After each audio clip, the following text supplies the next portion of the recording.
Là, moi, ça me dépasse. Je ne sais pas quel genre de qualification on a reporté dans la situation là. C'est compliqué. Il parlait que le départ, monsieur, c'est comme ça, ensemble de Moïse Katumbi. Non, mais déjà, il y a beaucoup de ensemble. Les gens vont comprendre la versatilité de Moïse. Tantôt il est ici, tantôt il est de l'autre côté, tantôt Azosenga va pardonner, Bandeko va salir Mabé, tantôt tout ça. Il y a le premier président, on dit qu'elle a posé candidature. Elle a été candidate, non? Mais ce n'est pas la première fois qu'elle soit candidate. Mais être candidat ou candidate, on ne peut pas interdire à qui que ce soit. Nous avons connu des gens, on a dit, il a osé aussi pour être candidat. Même toi aussi, tu peux. Mais cette fois-ci, Azo avait beaucoup d'assurance que Fatou Arthur, on allait mettre. Non, il ne sait pas. Est-ce que cette dame-là, elle a des bases? Cette dame-là, elle représente quoi pour ce pays? Cette dame-là, qu'est-ce qu'elle représente? Elle a travaillé, elle a été approchée par Kabila le père à Benganaye. Cette dame-là, elle ne représente rien. Dans ce pays, il y a la base. Non, il ne faut pas faire la politique médiatique. On va le regarder à la télévision, tout ça. Tu veux être candidat. Est-ce que dans mon âge, j'attends mes heures, j'attends même qu'est-ce qu'un 1%. 1%, voilà. Avant même d'envisager d'être candidat président de la République, à l'occasion comment être candidat dans l'élection provinciale, municipale et urbaine. Il faut commencer par là. Oui, dans la présidence. Mais moi, les ridicules ne tuent pas. Voilà, shalom, bien-aimés dans les Seigneurs, un grand merci. Nabino Nyonsu Bozola Nabiso de partout, Bonzambe, Nabonzambe, Lola, Ezofuta, Simana, Toya Kolobake, Nzamba, Boto, voyez, l'issue finalement, ça c'est un grand merci Nabano Nyonsu Basuke Namusalo, et là, je vois les pasteurs, les amis ici, la bouche autorisée de l'éternel depuis Ziré, quand il a filé Mokoya, Motema Vince, depuis longtemps, Nama Gisèle, Lukelo Motema Papa, Emmanuel Naboson, toujours na cadre pour informer de bien-aimés, Kane Bozo Montozali, na émission de l'eau, na maître Doli Monza, ok, vous voyez bien très bien qui n'est pas présenté. Bonjour maître Doli. Bonjour mon Amboka, bonjour Balanignon, surtout il y a la voix céleste. La destination en tout cas, la dengue Bobolanda émission Oyo. Bonne année et puis beaucoup de Simalam en 2022. Okay. Merci beaucoup maître Doli. Bandi Obazo na biso de partout. Tout le monde déplacement dans la Fatina Mibo, il y a Boujimari. Il y a un discours parce que Loba. En tout cas, l'apprécie d'abord merci na bandi Onabiso il y a Kasai. C'est Madame Boujimari, il accueille Oyamala Moubarézéra, il faut nous Moka. Donc nous avons vu la démonstration, il y a manifestation, il y a Bolingo, il y a exprimé à l'égard, il y a Mokonzi Amboka, en tout cas pour des chapeaux, l'organisateur, il y a événement, mais aussi il y a le fils de spectre délimité, Fachi, donc 13.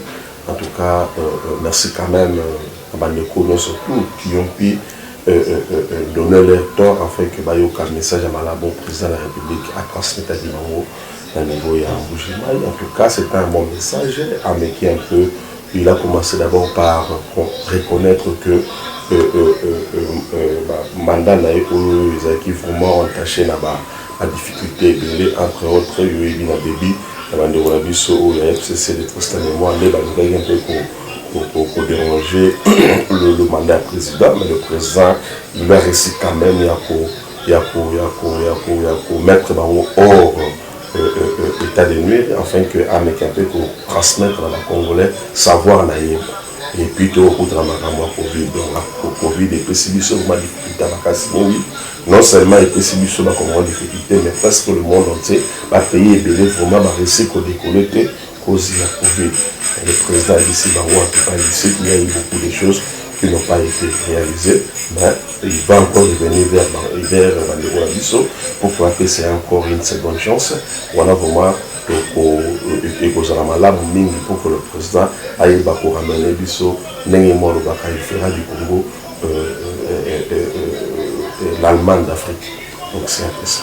Maître Louis Monzana, le PC sous deuxième mandat, Maître Louis, est-ce que le président Fachazo méritait vraiment un deuxième mandat parce que Bandoro est bien, parce que Fachi a décevoir Bango. Bon, en fait, les gens peuvent dire tout ce qu'ils pour le Rwanda, mais surtout comment comment est-ce que le président est en train de se battre pour que le Congo ait prendre quand même une bonne allure. Entre autres, le Congo sera isolé dans le monde. Le président, sur sa voie diplomatique, a réussi quand même aux jeunes qui se confiance dans la partenaire, la mission beaucoup plus à Libanda que le Congo, ils avaient frappé dans l'isolement et dans la guité. Surtout que dans la matière révélée, entre autres, Makambo et l'administration, je vais dire les lobbies, à détourner pas pour l'État, mais il y a ce n'est plus le cas aujourd'hui. Donc c'est vrai, mais on ne pouvons pas dire que nous avons fini. Si voleur, surtout dans Boka, voleur, mais ce n'est plus le cas de Nzalagi. Donc on a réussi quand même à éliminer tout et c'est encore un début. On fera plus, donc le président fera mieux pour que la situation va détourner sur la matière, entre autres. Voilà pour que ça monte et ce j'ai aligné, c'est dans Moussala Makache et pour ça la l'IGF. Donc, surtout que dans le domaine de l'Italie, la sécurité. La sécurité, beaucoup plus côté à Est. Le président est en train de multiplier beaucoup de stratégies afin qu'à mettre sur à Est pour la tranquillité à Malawi. Il a commencé par décréter l'état d'urgence, à décréter l'état de siège pour Tekuna, afin que les militaires vont prendre le Makambo. Il faut comprendre que la majorité de ADF, ce sont des natifs de ce pays. Les Abafis, parce que les ADF, on va vers les années, c'est quelque chose des années jusqu'à aujourd'hui, on ne peut pas dire que on va demeurer toujours. Donc ce sont les fils de ce pays, au moment où on va rester sur ça là-bas, au bout donc ces gens-là se sont transformés en ADF, on n'a pas mécanisé pour le tirel, le ficelle, il y a guerre, il y a Est, ce sont des gens qui se sont donnés à moi, bon, on a un armement, beaucoup de Zamba, pour libérer le territoire, pour exploiter un bloc illégalement. Et la majorité d'entre eux, l'état de siège. Tu vois un peu comment est-ce que le pays est en train d'évoluer. Et que maintenant le président a compris que sur le plan d'armement, le Congo a été frappé par un embargo. Donc, pour un pays frappé un embargo, on ne pouvait pas acheter les armes. Le président, avec son intelligence, sa diplomatie, il est allé demander le service. Donc, on a l'armement pour combattre ensemble. Parce que l'ADF, voilà, ça a été fait. Aujourd'hui, ADF est déclaré comme étant une organisation terroriste. Or, le terrorisme, comme ça dérangeait aussi la sécurité, comme tous entre autres Ouganda, donc l'armée congolaise, l'armée ougandaise, s'est réunie afin que va mettre un pays au terrain. Mais par rapport, il y a encore un maître de l'Imonza, Balobi qui est Fati, Azote Kamboka, Azo Salama Kambo, va même Kabila Sala qui a monté, Fatia Kumbo trahi, peuple, Ate Kimboka qui a signé un accord, au coup de Kabila Boya qui a signé, au que tu vas retraiter rwandais. Vous savez, et nous, l'équipe sécurité dans Mboka, je me souviens encore à l'époque, il y a Maréchal Mobutu. Alors, s'il doit faire des pactes avec le diable contre les Zaïre, les Alaïs, il le fera. Le président Félix Tshisekedi qui a un mandat dans lui, il ne sera jamais heureux, ce qui a réussi pour la sécurité de l'Est. Donc, quand le président a compris que notre armée, comme une armée pour lui, depuis l'avènement AFDEL, Makambo, Salamaki, un brassage, un mixage et consort, aujourd'hui vous pouvez réfléchir, donc vous frappez ADF place Boye. Mais au moment où on fait un abisso, peut-être que beaucoup collaborer dans le Makambo ensemble, l'information de l'infiltrer pour nous, nous voulons côté pour nous se déplacer parce que vous frappez, vous frappez, vous attendez mon coup.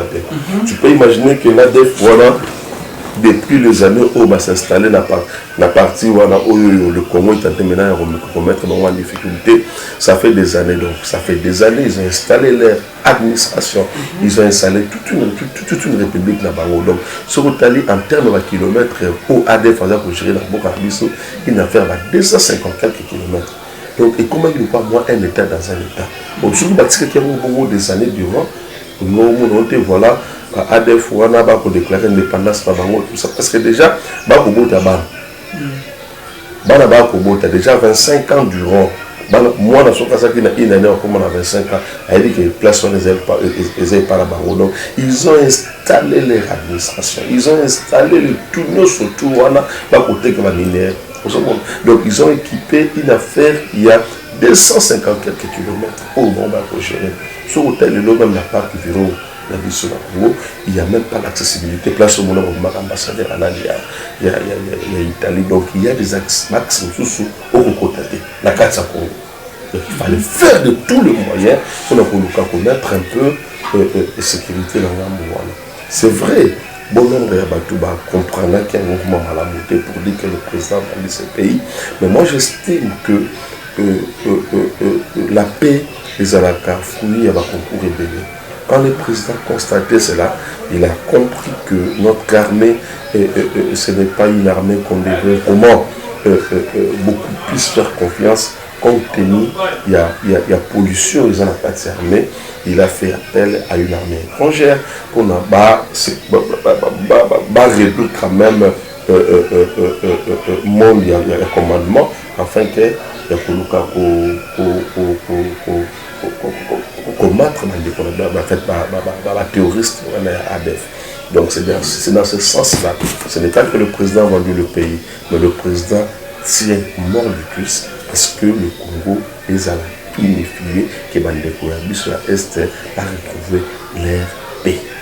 Papa Yoli Manza et pas Kabila des Pères, les Alaïka Boya na Boya ya ba ndeko na tso ba rwande affidèle et comment pour comment dit matata est-ce que ba encore au fatia sina ba Uganda et comment te que bango pe ba komi ko boya ko bima batika na parti mo ya mboka mais mona ba c'est différent parce que Kabila venant ici, il a signé des accords que lui son accord à l'Émirat, c'est de céder une partie du Congo, n'a pas payé nos Misato, Rwanda, Uganda, Burundi. Vous voyez. Mais par contre, avec les accords signés par le président Félix Tshisekedi, l'armée ougandaise, c'est juste pour la traquer ADF. Et puis le président, lui, il fera de tout à ce que Nani intervention on a à l'information bien structuré et puis à un laps de temps. Donc tu sentez un peu la différence, c'est compte tenu il y a accord au cinéma qui voilà. C'est pas en vain que le président notre fait musée.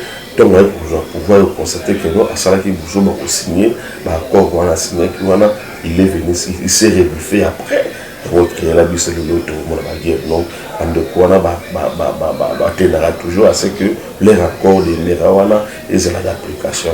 Mais l'accord signé par le président Félix Tshisekedi, c'est différent parce que vous aussi vous devez comprendre que les accords qui ont été signés à l'époque par Musée il a signé ces accords étant que rebelle. Mais le président Tshisekedi, il a signé des accords étant que président. Il y a eu aussi un œil regardant du Parlement. Donc tout a été respecté. Et mon terme, il y a la Constitution, le Parlement a avisé, le Parlement a informé la signature de l'accord. Donc il n'y a rien à cacher. Il y a commandement, c'est bien détaillé, c'est bien spécifié. C'est juste pour finir un peu avec voyou ADF au bas pour se mettre terrain.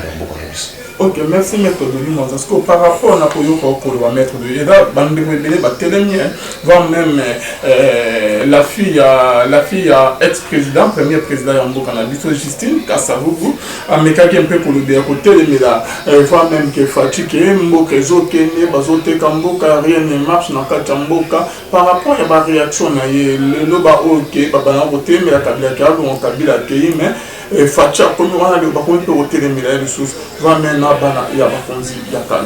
Mais le problème c'est celui-ci. Tu sais, quand tu es à l'extérieur, tu sembles comprendre que bateau bana kati ba osala la vérité. Il y a personne dans ces pays. Moi, je comprends de Makamba Congo mieux que le président Félix Tshisekedi. Parce qu'il y a d'autres enjeux, il y a d'autres histoires où nous avons tous à la maison, il y a beaucoup à monter, on comprend la montée, et il y a des moutons pour palper ma campagne surtout. Nous avons la boulot, beaucoup à pour le camp de Félix Tshisekedi dans la santé. Tu sais que les gens peuvent vivre de l'extérieur. Ou nous surtout dans les combats pour le Balibanda, les alliés peut-être, je peux dire, moi, manque peut-être, il y a Mouyebi. Vous savez, aujourd'hui, les gens, commis qu'on s'est filié trop dans Marambo étalé les réseaux sociaux, ils font une publication, à Tanguy, tout ça, ils commencent même à débattre, à créer là où on analyse belé. Sur même la récimo qui y a en Israël, ces gens-là, ADF, tellement que les gens organisés, va créer un compte WhatsApp, Facebook, na bango ebele, au comment quand ils ont ça va poster na bango, ba cotiser on a quatre ya ba réseau ana, ba bali ko publier au monde appelle un vrai Congolais, tu prends des histoires, on va massacrer Moutoubo, tu ne sais même pas les contenus à Moutoubo, toi aussi tu prends, tu commences à balancer. C'est comme si nous les Congolais nous faisions la publicité ya Batouana. Il faut quand même que nous soyons intellectuels et intelligents à ce point. Nous ne pouvons pas faire la publicité à Bandekouana, n'a pas l'image pour transmettre la Moka. Tout ça, c'est pourquoi? Pour déstabiliser, non seulement sur le plan national congolais, mais aussi notre armée aux alliés contre Bangoke. Tu peux imaginer que Bandeko, dans le jour où il y a Noël, na jour à Noël auto benye motama yesu bandeko bava na bar na baloko mais la moi loko na niveau à Béni, ces gens là se sont organisés pour rocha bombe wana et s'exploser et bomber bandeko. Ce sont des terroristes. Et comment vous voulez est-ce que nous puissions avoir un traitement de faveur dans bateau bateau ko benga terroriste?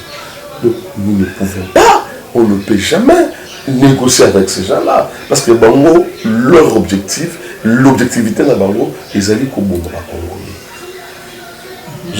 C'est un peu ça. Ils revendiquent quoi? Ils revendiquent que le Congolais il faut pas pouvoir. Ils revendiquent quoi? Ils revendiquent que le Congo doit disparaître. Et ces gens-là, maintenant, nous devons avoir un traitement de faveur.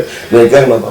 Non, même s'il faut signer des pactes avec les diables pour anéantir ADF, je suis prêt et je donne mon avis que le Congo apprend à ce moment-là. Parce que le Congolais, on se fait. Cette guerre à l'Est, les Congolais passent. Il y a des familles tout entières. On va perdre ma proche. Il y a eu des familles qui disparaissent. Il y a eu des villages pour exister à la société. Devons-nous continuer? Non, il faut quand même qu'il y ait une impulsion. Et cette impulsion, la seule personne capable aujourd'hui, nous allons rendre au fait ce président. Donc Paul Maillot, essayez de passer la chance. Mais pourquoi pas le deuxième mandat? Non, déjà le deuxième mandat c'est inévitable parce que vu rapport à saler le mandat bien que ma difficulté qu'on présentait tout à l'heure, mais vous sentez qu'en lui il a ce souci de ramener quand même le Congo écolo. Pourquoi ne pas lui faire confiance? Pourquoi ne pas? Qui est ce Congolais là où la monité, comment est-ce que le président Félix Tshisekedi a pour connaître ma difficulté? Où on a difficulté partout. Même si le nom a dit sur la carte à l'Union sacrée, il y a des gens qui se disent membres de l'Union sacrée, mais ils sont là pour mettre des difficultés au président afin que le président a ressorti. On en a vu. Et ils sont nombreux. Comme on a de quoi la carte à l'Union sacrée a contenu discours dans la province a critiqué le système actuel. Bon, soit tu es dans l'Union sacrée, soit ceux qui m'ont montré que tu as des propositions à faire. amenez vos propositions. Nous allons en débattre, mais tu ne peux pas faire le populisme pour qu'il ne à niveau il y a étendu à bateau merci beaucoup, Maître Dolima. Mais dans l'année 2023, nous allons tension les alliés vraiment, on dirait que bande ko belé bazo linga suko pesa confiance na fatité to moni pe maman mon ya premier président alobi ka ozala pe a posé candidature elle a été candidate, non? Mais ce n'est pas la première fois qu'elle soit candidate. Mais être candidat ou candidate, on ne peut pas interdire à qui que ce soit. Nous avons connu des gens, on a mis au 7 Kikoun. Il a osé aussi pour être candidat. Même toi aussi, tu peux. Mais cette fois-ci, Azob avait beaucoup d'assurance que Fatou Arthur en a 2003. Non, il ne sait pas. Est-ce que cette dame-là, elle a des bases? Cette dame-là, elle représente quoi pour ce pays? Cette dame-là, qu'est-ce qu'elle représente? Elle a travaillé, elle a été approchée par Kabila le père à Benganaye. Cette dame-là, elle ne représente rien. Dans ces pays, il y a la base. Non, il ne faut pas faire la politique médiatique. On va le regarder à la télévision, tout ça. Tu veux être candidat. Est-ce que dans mon âge, j'attends mes heures, j'attends même qu'est-ce qu'il y a 1%? 1%, voilà. Avant même d'envisager d'être candidat président de la République, nous avons commenté candidat dans l'élection provinciale, municipale et urbaine. Il faut commencer par là. Oui, dans la présidence. Mais nous avons les ridicules ne tient pas. Tout le monde avait la mission à moi qui a 0,000,5. Nous avons vécu des Ostrakash là ici. Nous avons vécu des histoires de tout le monde. Donc la candidature est libre. Et c'est tellement libre. Au Congolais, nous surtout à Congo, il peut poser sa candidature. Tu déposes ta candidature. Parce que, donc, avec quel objectif? Il y a encore ma président. Il y a encore ça, madame Kolga Fati. Il y a travaillé. Kabila le père a besoin pourquoi? A besoin pour incompétence, pour incompétence. C'est pas en vain. Elle a été chassée du gouvernement Kabila le père.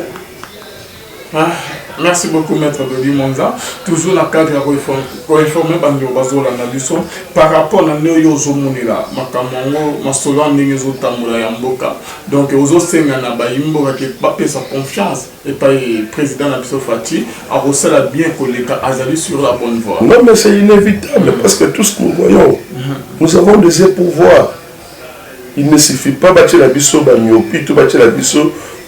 Tous à la mieux pour tout comprendre dès que le président durant le mandat il y a eu des événements tel l'équipe. Nous quand même le Congo dans la place autoroute on essaie quand même de se ressaisir. Mais bon nombre de pays de l'Afrique ça va passer pour nous se remonter. Mais le Covid le Congo nous devons gérer ça mieux. Donc il faut comprendre que le président il a connu des difficultés d'abord internes, tant que bien internes, parce qu'il y avait des gens où bien que nous avons un gouvernement, mais tu ne peux pas faire mieux pour que le président ait des mandats à une réussite. Donc, au travers, aux gens de c'est cabinet à président, mais il y a des injonctions qui viennent d'ailleurs, en tout cas, pour ça, pour que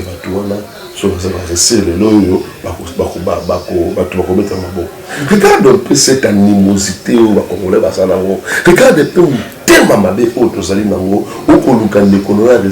parce que ceux qui réussissent, tu penses que cette réussite-là ne profitera qu'à lui. Non, ça va profiter à la nation, ça va profiter aux Congolais. Il n'est pas le seul Congolais de c'est vrai, il est Congolais par excellence parce que lui qui est notre président, mais nous sommes aussi Congolais comme lui. On nous a appelés, tout emboîter les ponts ensemble afin que les Congolais qui les bossent. Donc, Bandeko, nous surtout, ils semblaient être dessus. Moi, je vais leur dire de ne pas être dessus. Et tous nous avons vu la difficulté que le président venait de connaître, la reine Oloyo. Tout peut essayer sur ce chance. En tout cas, en 2023, je ne vois aucun candidat pour faire face à Ndoro Félix Sénégal. Merci beaucoup, Maître Doli Monza. Nambujima et Fatih Beto a triomphé, mais non, mais ils allaient vu le monde, tu as vu, il n'y avait personne. Donc, on a dit d'ailleurs, nous sommes en mettre le bravo, donc, tellement qu'il est aimé, tellement qu'il est. C'est le chouchou de tous les Congolais. On ne pouvait que constater débordement au monde qui voilà. Donc c'était une vue de monte. Surtout, tu vois le succès de l'élévation et à table celle de la campagne Yamabe, si nous sommes dans le lobby, et Azali Monangaï. En tout cas, personne d'autre a recouvert cette élévation. Donc, Fatih a été choisi pour la mobilisation des Congolais dans l'Égypte, dans la terre promise. Et nous, pour tout mais Maître Doli, c'est comme si c'est comme si Fatih n'arrive pas à contrôler Congo, Donc, vous pouvez imaginer que le 32 ans que Mobutu a fait dans ce pays, dans 32 ans, il y a destruction en Mboka. Tu ajoutes les 18 ans, il y a destruction. Et ça les 50 ans. Et de refaire ce qu'il y a pour le Rolokako, au Bongis, Chama. Le président travaille. Il travaille dans la manière dont on imagine. Mais nous, les Congolais, Tolingi, Makambo Kenemba, oui, c'est vrai. Les Congolais vont se faire révéler, Toboïté. Mais il faudrait quand même laisser le temps au temps. Ceux qui vont dire Makambo Kenemba, de risquer tout le monde à mon asso. Au relève, il faut un débat. Donnons le temps au temps. Le président a d'abord fait l'effort. Aujourd'hui, il y a des partenaires qui viennent. Aujourd'hui, le Congo a accordé crédible dans l'institution, entre autres institutions, entre World FMI, dans les consorts. Aujourd'hui, le Congo a commis un partenaire crédible dans le pays. Ce sont déjà des choses et ça là, parce qu'il y a vraiment une crédibilité dans le monde. Vous voyez, il y a une crédibilité dans le monde. Donc, pour discourir, le président, il est consciencieux, mais surtout pour moi, se reconnaître. Donnons-lui le temps, il va effacer l'arme de ce temps. En tout cas, merci, Maître Doli Monza. Maître, par rapport à la question de mon pays, par rapport à la déclaration, il y a Moïse Katumbi, il y a Azomimon Azo Bakaza, toujours dans l'union sacrée. Par rapport à la déclaration de Maître Doli Monza, c'est comme si ils ont des contre-fractures. La déclaration, il y a Moïse Katumbi, ce sont des déclarations incendiaires. Et puis la déclaration, mon corps, où les abîmes n'a été. Bon, on ne peut pas comprendre que tu es dans l'union sacrée, mais tu fustiges la fonctionnalité de l'union sacrée. Pourquoi je l'ai dit? Il y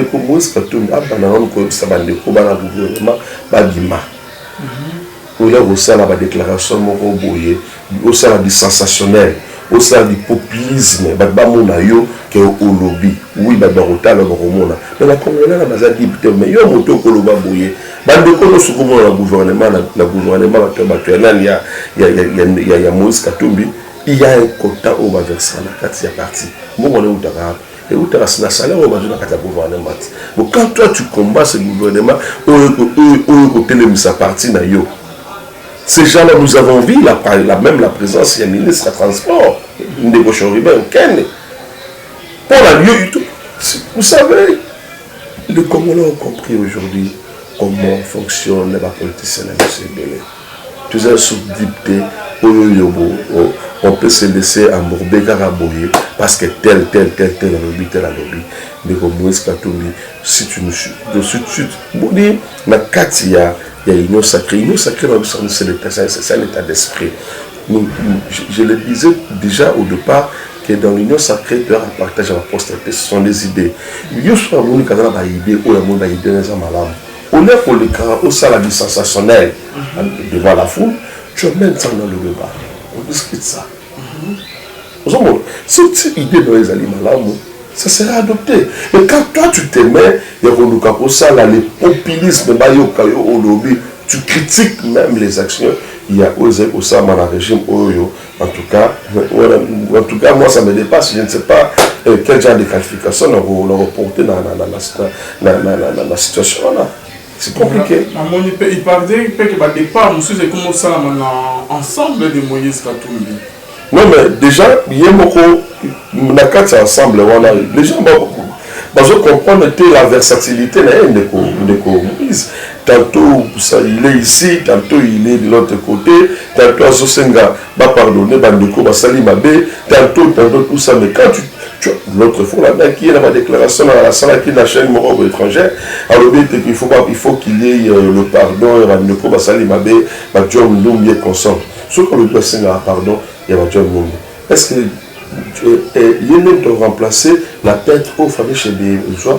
Non, il ne faut pas, tu sais, quand tu es politicien, c'est pourquoi le Seigneur la politicien, c'est entouré par Oyo, les Alimakasmi, ou va permettre chef.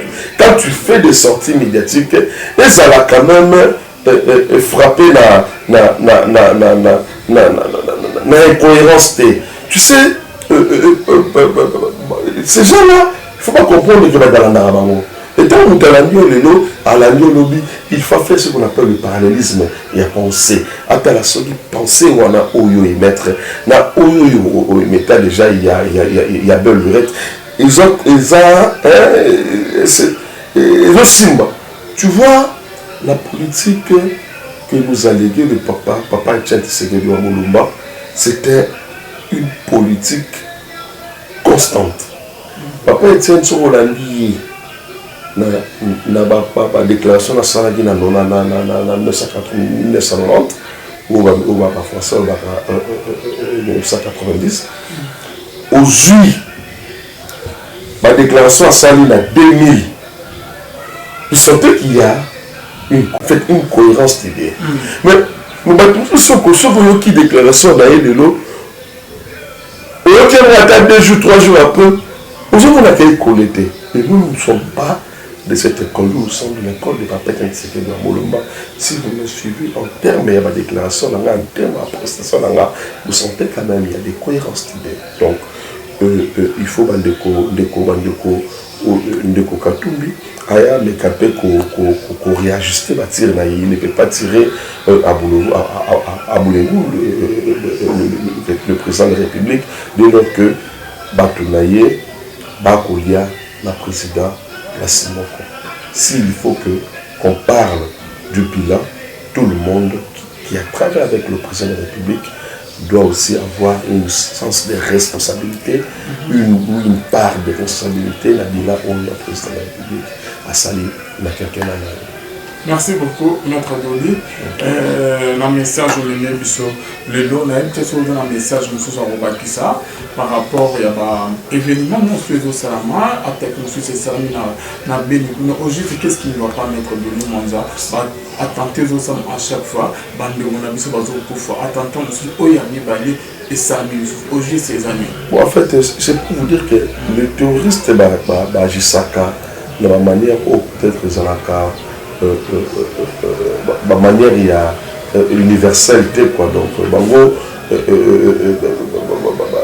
tu penses que c'est un frère alors que c'est un terroriste et il peut tout ça attirer moi explosif moi à côté pour qu'il y ait un battu donc le monde entier aujourd'hui même dans la France aux États-Unis pour mettre fin au terrorisme c'est vrai c'est depuis déclencher la guerre contre le terroriste ils n'ont pas réussi à aussi ça va terroriste surtout parce que ces gens-là c'est comme ils sont comme ensorcelés ou envoûtés dans ma qualité qui pour faire ça sauf salaire boyer à la touche qu'on sort mais au Boni notre pays nous d'abord le Bantou beaucoup plus le Congo il y a terrorisme tout ça c'est quelque chose qui n'habite pas nous. Ce sont des choses où nous allons il faut m'approcher pour que acte nous sali et écouté par tel ou tel. Non, quand même, c'est pas normal. Ce sont des vents où Youti Libanda, parce que Lukaba, Lukakokoti, Sango, Napongo. Mais je vous dis, ils ne vont pas rester. Ils ne vont pas rester. Pourquoi? Parce que l'être congolais, l'être bantou est attaché à la vie, comme disait le père Tempels. Donc nous sommes attachés à la vie. Donc Babylon Rumi Boumawana pour se sacrifier pour que l'acte non sali ils allaient entendre par tel ou tel niveau. En tout cas, aussi formaté. Mais aussi, dans l'année qu'il a rappelé au sous la émission tout ça qui n'a eu la fois dernière concernant l'Iwan de Ronaldis Olivier Pou, même ça qui était mort, on a eu Gozala et Facette, Bandeko, surtout qui ont participé du près ou de loin dans l'Iwan de Olivier Pou. Donc tu as vu, donc ça n'a même pas tardé. Il y a eu des signaux forts où Bandeko a répondu qui devant là-bas, la flagrance. Donc, on a donc le numéro 1 à service, comme il y a général et colonel Moupépé, Azala qui frappé. Donc, il a été condamné en tout cas coup de chapeau dans la justice Nabiso, et coup de chapeau dans la bande de Kono, surtout va concourir. Mais toi, pour ça, vraiment, le monsieur, le plaignant, il faut à répondre parce que je connais un droit, dans la code militaire, l'incitation militaire à commettre les actes passibles dans la loi, c'est une infraction. Donc le Coran de Kouana, il a utilisé les militaires pour commettre les actes de torture. En principe, il faut qu'il nous réponde aussi. Bon, je ne sais pas le pourquoi à répondre qu'il était, parce que le tribunal avait besoin de lui pour un éclaircissement. Mais tout le monde il est en cavale, si nous pouvons dire ainsi. Mais je sais quand même que Tchamabo a expliqué l'histoire vraiment surtout. Parce qu'on ne peut pas comprendre que pareil et ça uniforme et ils ne l'ont pas fait en dehors. Il y a service là-bas, on a 4 services. Le plan où on a pour placer la service spécial, c'est l'État qui paye ça. Quand tu dis l'État qui paye ça, les Anglais ils ont de foot à moi, nous les contribuables nous les payons. Je ne peux pas accepter la place où on a foot à bon on a bisaka, beaucoup m'ont rappelé la place où on a c'est les ressources naturelles. Donc ces gens-là qui ont commis des actes pareils, ils l'ont fait dans 4 dans il y a l'État. Ce n'est pas leur bureau. Ils ont un bureau, il y a l'État. Qui dit l'État, c'est tout le monde. Azali n'a une part, Azali n'a la partie où on a 4 sur la ceux qui vont transmettre ou bien pour transformer dans le clos, il y a l'État pour le ressort à acte pour y la montée. En tout cas, il vous a la passe. Parce que de la même manière quand on a tué chez Béa, la 4 il y a un clos. Il y a la police et de cette même manière que nous avons tous constaté la mort de Olivier Pou. En tout cas, nous demandons seulement à sa famille,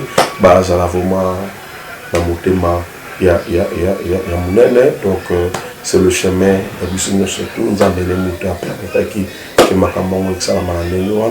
tout cas de Olivier Makila Nagi Makasi Mengi parce que nous avons vu les têtes qui ont tombé et là bateau bandel comme les tout puissants donc les seigneurs de guerre on a compris que Mazara Bokaba la biso en tout cas on dit mon nom de Olivier de Malakia en tout cas on nous a la biso merci Nabino surtout vraiment la sensibilité au la dossier de la biso Olivier. C'est la fin de notre émission. Contact à Maître Doli. En tout cas, contact la biso, c'est le plus de 143 89 64 32 073 plus de 143 89 64 32 073 Maître Doli cabinet nous a venu c'est le numéro 31 la commune Yakala quartier Matoury c'est le numéro 31 référence bureau à Pépère dans la Pépère. Surtout toute ma famille en tout cas merci Nabino le nom je vous informe que le président il est attendu la cabine là donc donc surtout au bazar président le président qui est à Kabila donc on a déjà la modèle voilà la modèle tout ça mobilisation ils ont pour la mission il y a dans bon moment plein bétail déjà en tout cas ça il va le donc il va un peu faire à la moitié tournée Kassayenne et puis il va aussi entamer d'autres provinces. Nous sommes posés à la présidente dans la province, en tout cas le président, il a pris vraiment le temps à l'objet à refêter la mission à Kinshasa. Il va fêter en province, après, à fêter qui Noël de la mission en Bouchemaï, on va continuer toujours. Il y a pour Tala, parce que dans le biaza papa, il faut acquérir, à comprendre, à une caïba. Qu'est-ce qui ne va pas, qu'est-ce qu'il faut faire pour que les Congolais aient des problèmes. Même les Congolais va sentir que non, nous avons un président. Merci beaucoup, Maître Denis, d'être venu. Merci à vous tous qui nous avez suivis. Bonzambe, Lola, et se fout à concentrer à la prochaine live. Il faut la rappeler au sous la émission qui n'a eu la fois dernière concernant l'Iwan de Konabisi Olivier Pou, même ça qui est mort, on a eu Gozala et Faceté, Bandeko, surtout qui ont participé du près ou de loin dans l'Iwan de Olivier Pou. Donc tu as vu, donc ça n'a même pas tardé. Il y a eu des signaux forts où Bandeko a répondu qui devant la barre, la flagrance. Donc on a donc le numéro 1 à service, il y a général et colonel Moupépé Azala qui frappé. Donc il a été condamné en tout cas coup de chapeau la justice Nabiso et coup de chapeau de la bande de Kono surtout va concourir. Mais toi pour ça vraiment le monsieur le plaignant il faut à répondre parce que je connais un droit dans la code militaire l'incitation l'incitation militaire à commettre les actes passibles dans la loi, c'est une infraction. Dans le Coran de Kouana, il a utilisé les militaires pour commettre les actes de torture. En principe, il faut qu'il nous réponde aussi. Bon, je ne sais pas le pourquoi à répondre parce que le tribunal avait besoin de lui pour un éclaircissement. Mais voilà qu'il il est en cavale, si nous pouvons dire ainsi. Mais il reste quand même à expliquer lui vraiment surtout.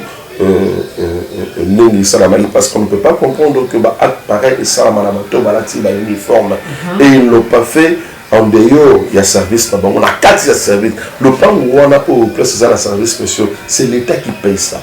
Quand tu dis l'État qui paye ça, les Anglais ils ont foutre nous les contribuables nous les payons. Je ne peux pas accepter la place où on a foutu à bon on a mis ça beaucoup me rappelle la place où on a c'est les ressources naturelles. Donc ces gens-là qui ont commis des actes pareils, ils l'ont fait dans quatre dans le à l'État. Ce n'est pas leur bureau. Ils ont un bureau à l'État. Qui dit l'État, c'est tout le monde. Azali n'a une part dans Azali n'a la partie de la carte. Ceux qui vont transmettre ou bien pour transformer dans le clos, il y a l'État pour le ressort à acte pour la bouteille. En tout cas, il vous a la passe. Parce que de la même manière, quand il était qu'on a tué chez Béa, la carte il y a un clos, il y a la police. Et de cette même manière que nous avons tous constaté la mort de Olivier Pou. En tout cas, nous demandons seulement à sa famille,